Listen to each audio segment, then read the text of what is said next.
அம்மாவும் நீங்க அப்பாவும் நீங்க அன்புடனே ஆதரிக்கும் தெய்வமும் நீங்க.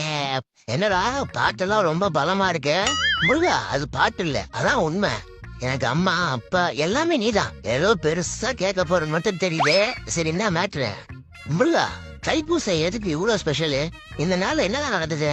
அதுவா, நான் சூழலை சமூகாரம் பண்றதுக்காக எங்க அம்மா எனக்கு வேல் கொடுத்த நாள்ரா அது. அதான் இவ்வளவு ஸ்பெஷலு. கரெக்ட் முருகா, நீ சூழலை சமூகாரம் பண்றதுக்காக உங்க அம்மா உனக்கு வேல் கொடுத்தாங்க. இப்ப எனக்கு அம்மா யாரு? நீ தானே. சரி, இப்ப நான் அதுக்கு என்ன பண்ணணும்? எனக்கும் நிறைய பிரச்சனைலாம் இருக்கு. உனக்கு மகனாகி எனக்கு அந்த வேலை கொடுத்தனா எனக்கு இருக்கிற பிரச்சனையெல்லாம் அந்த வேலை வச்சு கொஞ்சம் பாத்துக்க. தங்க ரேட்டு வேற ஹெவியா போயிட்டு இருக்கு. இப்ப கொடுத்தா கொஞ்சம் யூஸ்ஃபுல்லா இருக்கும். நீ நெஞ்ச நக்கிற மாதிரி பாட்டு பாடும் போதே நினைச்சேன்டா இப்படி ஏதாவது கேட்பானே. அதே வேலை வச்சு உன் வாயிலே சொல்றதுக்கு முன்னாடி ஓடி போயிடு. நம்ம ராஜதந்திரம் அனைத்தும் வீணா போச்சு. இன்னும் பயிற்சி வேண்டுமோ?